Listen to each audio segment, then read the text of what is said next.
Every game seems like a must-win for Boston College, but this week, it's a big one for the Eagles.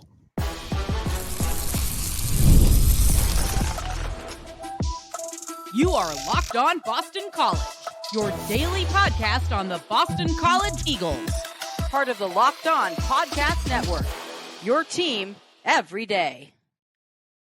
Hello, everyone, and welcome. This is Locked On Boston College, your team every day. I'm your host, AJ Black. I'm the editor of Eagle Insider. Today's episode is brought to you by FanDuel. Place your first $5 bet, and you'll get started with $200 in bonus bets guaranteed. Visit FanDuel.com to get yourself started. All right, we are now on our prediction episode. This is Friday, and we're less than 24 hours or more than 24 hours away to BC playing Virginia in Charlottesville. And to get us going in this game and give our preview and prediction, we have Eagle Insider writer Mitchell Wolf. Mitch, how's it going? It's going well. I'm excited to talk about this game. This was a very strange game last year, and I think it has a chance to be even weirder this year.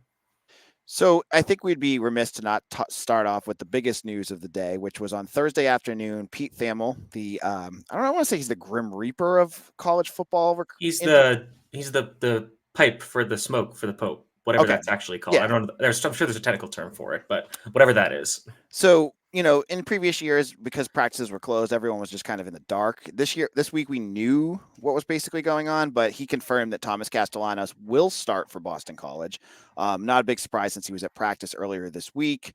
I know Bill O'Brien kind of was coy about it, but it seemed like from everything that was said, it was going to be, a foregone conclusion that he was going to play.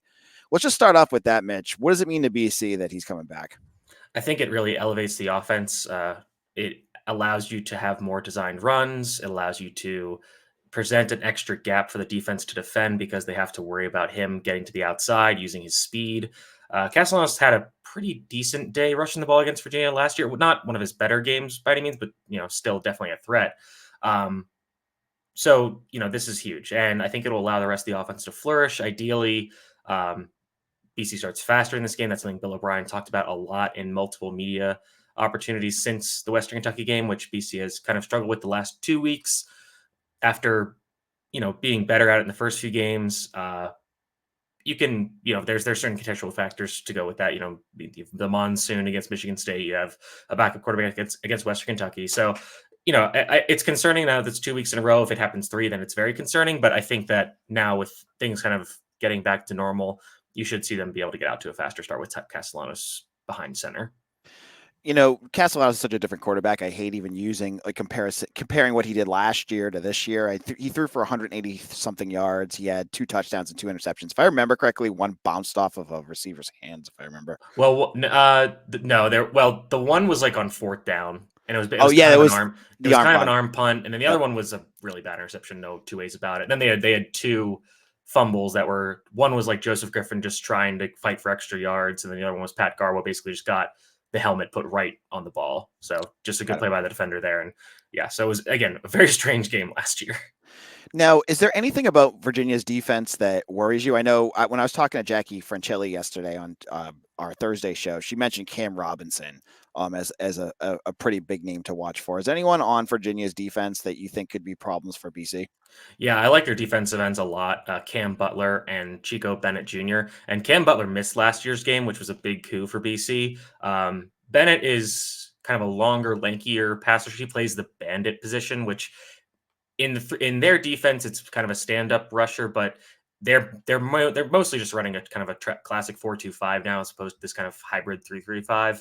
And then Cam Butler's just a classic defensive end, and he's in his 6th or 7th year of college football after transferring over from Miami of Ohio. Really good player, defends the run well. It's a solid pass rusher. Bennett's more of he is a solid runner, but he's more of just, pass rushing specialist, if you will. I like those 2 guys. Their safeties are really good. Jonas Sanker and Antonio Clary, veteran players who've been around a while, played a lot of football, really talented. The corners are a bit of a question mark. I know Cam Robinson, he's a young player, played a lot last year, is pretty good. I think he missed the Maryland game. And that's what Jackie said, yes. Yeah. So I guess he's back to being healthy. So that's definitely something to consider for BC. But I would say my concerns about this defense are the 2 defensive ends and the 2 safeties. Sorry. Now, let's talk a little bit about what do you expect from the BC offense in this game. You had kind of alluded before that maybe they have held off some of their playbooks. What do you expect with Castellanos coming back? What they're going to be able to do? What kind of game plan you think that O'Brien and Will Long is going to throw out there? Well, I don't know that. I've wondered that and kind of Right. positively manifested it out into the ether, being saying, let's hope that they have more of the playbook to unfold. What I think you'll see. Honestly, I thought a lot of the stuff the ideas they had in the Missouri game, um, and sorry, not the Missouri, the Michigan State game were more of what they wanted to do. They were just a bit limited by the weather. So you're going to see some more. I think you're going to see more play action. They have to get the screen game going because it's absolutely abysmal. And without that, teams are just going to tee off on the pass rush, and they don't need to worry about it. And granted, the teams aren't going to blitz Castellanos that heavily because of his ability as a scrambler. Um, there was also these rumors going on about kind of how Bill O'Brien is taking a little more control of the offense in terms of play calling, taking some power away from Will Long. Well, there's that's to be debated, but I think you're going to see more running the ball. I think you're going to see maybe heavy personnel. I think they kind of need to trim some things down from the playbook, not shrink it, but just take some things out, put some other stuff in, because I'm a little more out on this kind of hybrid personnel thing they're doing with Reed Harris. He hasn't been really effective in the last two games, and the other two, he basically just had big shot plays that were kind of broken plays or him mossing an FCS defender. So, I'd rather see them just run true 12 or true 11 personnel with a player get a Jerron Bradley out there more, who's been really good. I think we know that Castellanos' favorite receiver is Lewis Bond, and you don't really see Jaden McGowan on the field because they play relatively the same position. But I think you want to see more from him. But I also think you're not going to see as much quick game in terms of passing as you saw against Western Kentucky, because my theory is that even though Castellanos is pretty good at attacking the intermediate area of the field, like the 10 to 20 yard over the middle area, I think he's not as comfortable in the short area quick game because he has a very tall offensive line. As we know, Castellanos is very short. And to do that, even if you're in shotgun, actually it's almost worse in shotgun because you're not dropping back pretty much at all. You're just standing there and trying to throw. But if he can't see the throw because his offensive line is tall and he's so short, that makes it difficult for him to throw those quick routes over the middle. So your tight end stick routes, the little short routes like that. Grayson James obviously doesn't have that problem. You see this kind of issue with a guy like Russell Wilson, who doesn't run a lot of quick game in the passing game because he's again shorter. So he just wants to throw deep and outside and more like over the middle, but deeper, not short over the middle. So I'm kind of wondering if that's the reason why that part of the offense hasn't been included. And then I think you're going to see, I really hope they do start using him in the designed running game more, because he is just such a threat with that. And there aren't many defenses in the ACC that can really stop him in terms of second level defenders who are equal athletes. You're muted. I'm using a hot code here and I keep messing it up, so I'm sorry. Any thoughts on Turbo Richard and his the fact that he only had 5 snaps last game? Yeah, I think that was definitely a function of pass protection because of how blitz heavy West Kentucky is. They wanted to get Kai Robichaux, and I guess Trayshawn Moore didn't really have that many opportunities in that aspect. But getting Kai Robichaux out there, who's a bigger back, who's stronger, who can take on those blocks, they wanted that more as opposed to a guy like Richard, who just might not know the pass protection game as well. So I think you could see him out there more in this game because Virginia doesn't blitz that much, so you just use him as a traditional running back to spell the other two. On the other hand, I think that BC is going to try to do a little bit more downhill running in terms of man gap schemes as opposed to zone ones, and I think that's zone is more of Richard's style. I think obviously Robichaux is much more comfortable in those downhill schemes. I think you're going to see more of that from BC's offense in this game. All right. In a moment, I want to talk more with Mitch about Anthony Colandria, who I believe is the term you use, chaotic good and chaotic evil. Yeah, that's one way to put it. Which is really funny because Jackie Forcelli yesterday had a term very similar, and actually it was a little bit more offensive. I think she called it wow, that was great, and what the hell was that play? Yep, that's him. All right, so we'll talk a little bit more about him in just a moment. Hey, NFL fans, you can start the season with a big return on FanDuel, America's #1 sportsbook. So when you get a hunch in the middle of the game, you can check out the latest stats, view live play-by-play, and so much more on the same page where you place your bets. All right, Mitch. I don't think we prepped which games we're going to do, but I had a few that I want to throw your way. All right, hit me. Let's start with Syracuse and UNLV. UNLV is a 6.5-point favorite, and I believe are they at home? It's at home. Yeah, it's at UNLV. Yep. Whew, that's a tough one. I feel like the smart move is to just take Syracuse because they still are a Power 5 team, but UNLV is playing really well and arguably better with Haj Malik Williams or Malik Haj Williams. I'm sorry, I don't know which Former Campbell quarterback. Former Campbell Camel, if you will. Yep. Instead of Matthew Slukas. But so I'm gonna ride with UNLV. I think they'll do it. I think it'll be fun. I'm going to go with that too. And speaking of Campbell, that's where Connor Litton is. If anyone did not know where our kicker ended up, he's Campbell's starting kicker. How about that? So a little factoid in this little read here. All right, let's go. I have two more that we're going to go through. Let's do SMU and UNLV. Not UNLV. Louisville. Excuse me. Louisville is a 7-point favorite in this one. I'm taking Louisville here, the favorite too. I think that SMU kind of found something. They've moved to Kevin Jennings permanently. Probably a good call. Preston Stone wasn't really getting it done, so now they're kind of on track. But Louisville is still a pretty good team. SMU hasn't played a ton of challenging teams. When they did, they didn't play as well. I think Louisville has a really good defense. I think they're going to come out and really smack SMU in the mouth and kind of remind them, hey, you're still transitioning to being a power conference team. We've been here for a while. So I think Louisville wins this one by a good bit. All right, make things interesting. I'm going to pick Louisville to win outright, but I'm going to say it's a closer game than people expected. So I'm going to go with SMU. Maybe they'll lose by like 4 or 5 points on this one. So I'll go with that.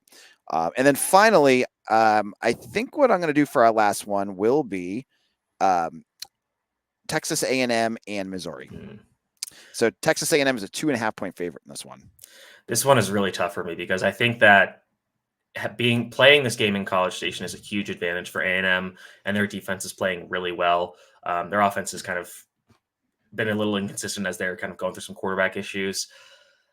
I'm going to go with Mizzou though. I think this is a big game that they've been preparing for. They haven't looked 100% yet, but I think they've been holding some stuff back where like this is the game where they really go off and they open it up against Texas A&M. And I think so they're underdogs, so I'm going to take them in the points. I'm going to go with Mizzou too. I think the same thing. I think their offense is too much. I know Texas, as you said, Texas A&M's defense has been pretty good, but it's been something for Texas A&M for it seems like the last 10 years that they just have not been able to get a consistent offense out there since Johnny Football. So it's been a while. I'm going to go with Mizzou in this one. So if you want to also go fade my picks, go for it. You can get yourself started with $200 in bonus bets guaranteed when you place your first $5 bet. That's FanDuel.com. Locked on Boston College, AJ Black here, joined by Mitchell Wolf. We're both at Eagle Insider. Check out our work over there. And if you have not done so already, check out Locked on ACC. They just dropped a new episode on our feed with the squad. That's all the podcasters minus me and a few other guys because I'm not cool enough to do it. But check them out. I'll be on there at some point if they stop doing it at 6:00 in the afternoon. But let's talk about Anthony Colandria for a second here. Now, we didn't see him last year. Tony Muskett started, and this year he's made some big plays, but he still made some big mistakes too. What is your thoughts on him as a quarterback? And do you think BC will be successful against him, or are they going to struggle? I think he is really interesting. I think he is reminiscent of Thomas Castellanos at times in terms of his play style, especially last year's version. But there's really not a throw on the football field that he doesn't think he can make. He is very confident in his arm. He loves to throw like whatever receiver is farthest away from him. He's like, that's the guy. I like that matchup, which is kind of always funny considering he's a smaller, skinnier quarterback. But this year he has reined it in a good bit. You're not seeing as many chaotic plays, but they still do pop up. And all of his turnovers have come in the 2 games against Power 5 opponents, Wake Forest and Maryland. I think he's thrown 4 interceptions and he's fumbled once and he lost that fumble. And to his credit, one of the interceptions it got batted at the line and just magically landed in the hands of a defender. So that one's not really his fault. The other ones I think have been more so. There was one very funny sequence of plays where I think he took the ball on a read option, kind of tried to scramble out to his left, then cut back, revert. He reversed his field twice and then lost a yard or basically didn't lose anything. But then the next play, he just threw an interception right to a defender because I think he was just tired from running around. So I think the key for this for BC is it's kind of how teams are playing Castellanos is you do not want to blitz Colandria because then he's going to get outside the pocket and he's got the speed to hurt you. He's not very big, so he's not going to run over you or anything.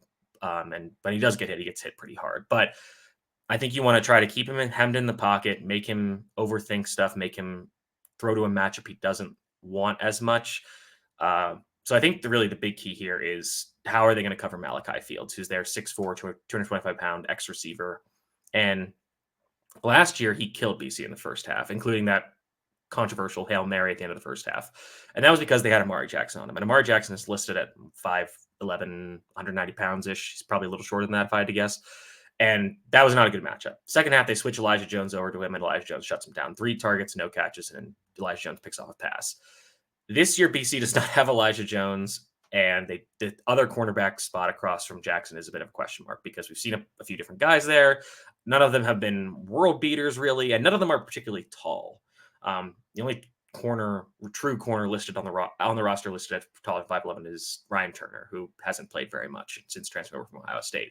So I don't know exactly how they're going to approach this match because Jackson really struggled there. I think you maybe do the strategy where you put your second best corner on him and then you double over the top of the safety. And I have question marks about Virginia's other weapons. Chris Tyree, who transferred over from Notre Dame, is their slot receiver. He gets a lot of design touches, but isn't he's no Malik Washington from last year, who was incredible. And their tight end Tyler Neville, who transferred from Harvard, is a solid player. He can definitely hurt you in the seam over the middle, but Colandria really likes throwing up to Fields in one-on-one matchups. So I think you need to really take that away and force him to look at other targets. And that if you can keep him in the pocket, force him to look elsewhere, that should lead to some positive plays for the defense. And now you mentioned, and I talked to Jackie about this yesterday, the offensive line is improved this year because last year it was a disaster. Yes. What's the big difference so far from your perspective on their offensive line? I'm not really sure because unlike BC going from 2022 to 2023, it's a lot of the same guys and most of them are in the same position. It's just, I don't know, maybe they just have more chemistry with each other. Most of them are veteran players, so I don't know if things just started to click for them. I think having the same quarterback back there instead of having to flip between Musket and Colandria maybe helps. And you can see the scheme has expanded a little bit, which I think is also a function of that. But you're just seeing guys just play better and not I feel like last year when I would watch them, they were just getting embarrassed by everybody. And to put a qualm on that, they have not been as good again in the 2 Power 5 games in terms of both pass protection and especially in running the ball. So that's something to consider.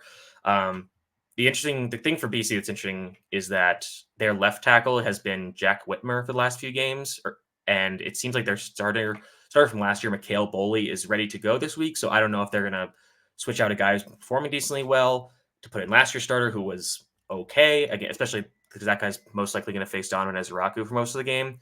So they're playing better, and BC has, again, not been super successful in consistently generating pressure. They've gotten sacks and stuff, but they're only getting pressure on less than 25% of quarterbacks dropbacks, which is not enough.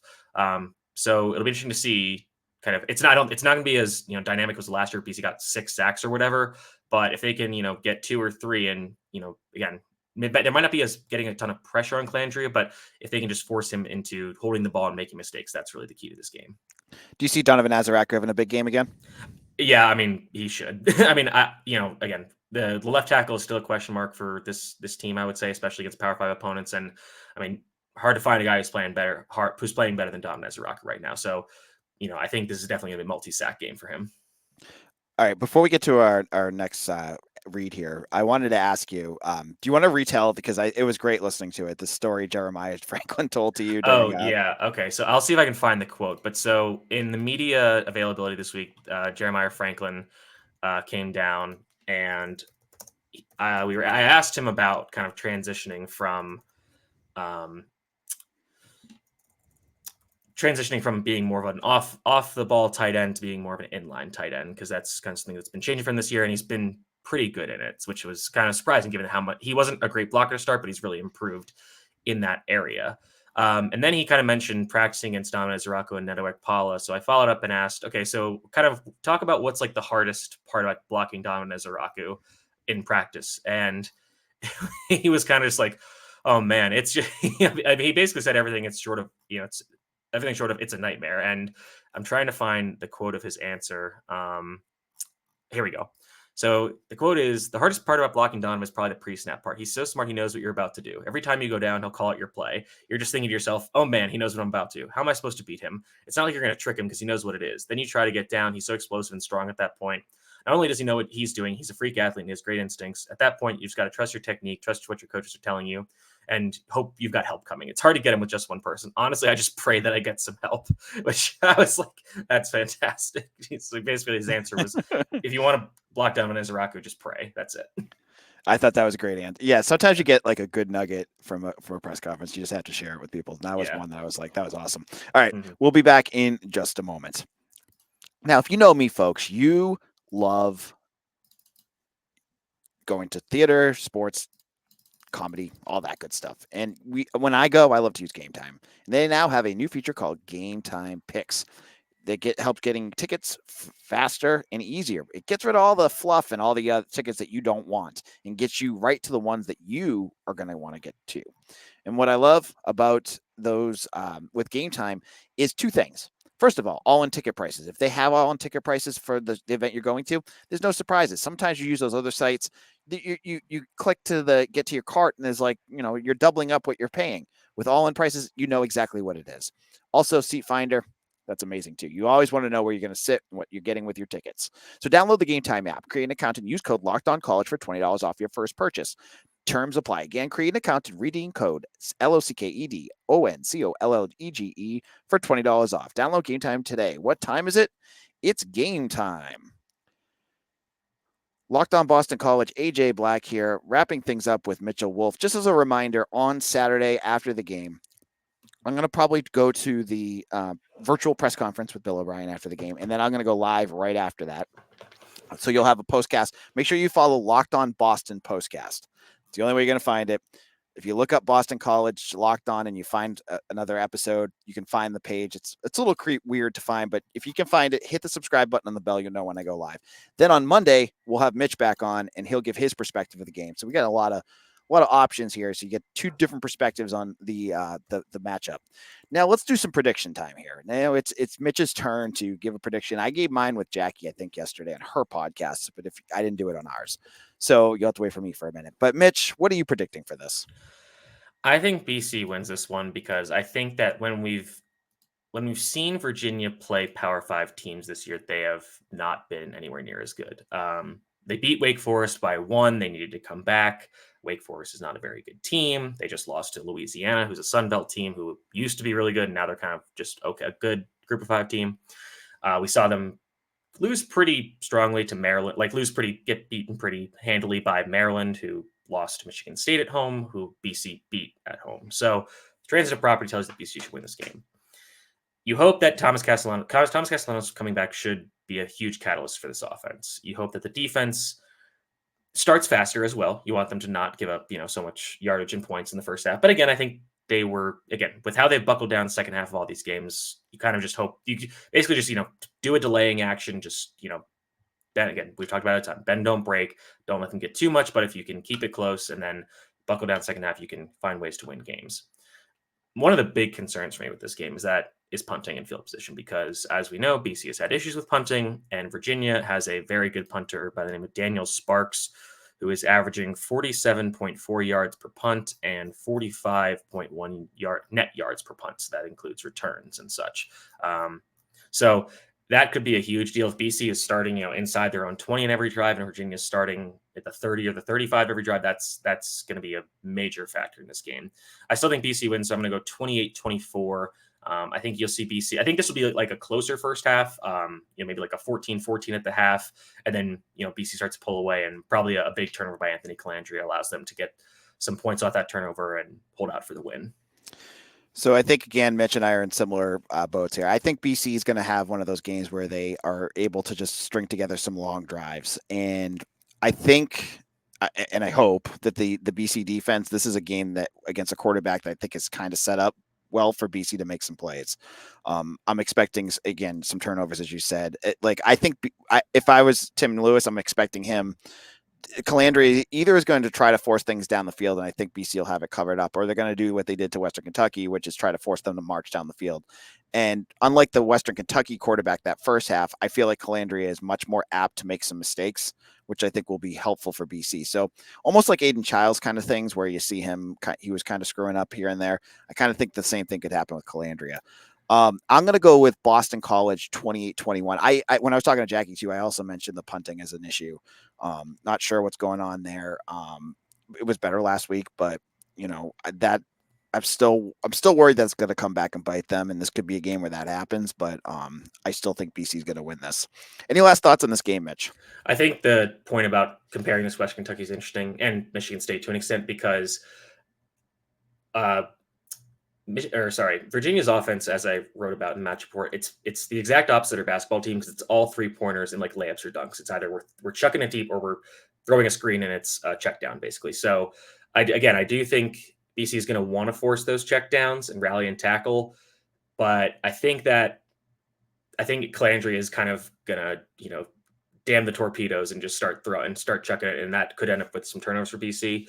I would say that the other defenses that he's played, Maryland has been very good at forcing turnovers this year. So I think you're going to see BC kind of deploy a similar game plan to the one they almost used against Florida State, where combo with the Florida State and West Kentucky, where you drop a lot of guys into coverage, do some complex stuff to try to confuse Colandria, and basically hope that you are sound in your assignments, you're sound with what you're doing, and hope that you don't mess something up, and that's the big play that kills you. Now, we started the season off, and Tony Elliott was like on the red hot coach's seat. And do you think it's just that what their success is just built on? They've played like a pretty easy schedule so far, or? I think so. I mean, I think it's good that he's gotten, he's already won the same amount of games as he's won each of his past 2 years. So that's good that they can probably pick up. And they are, like last year, this was a bad team, like terrible. This year, they are, below average, I would say, but they're a lot better than they were last year. So, and I think BC is somewhat the same way, maybe special teams aside, but I still think BC is the better team, better coach team. So that's I think coaching is going to be a big part of this game. So I think that is going to be something that's going to go in BC's favor. All right, Mitch, where can people find you?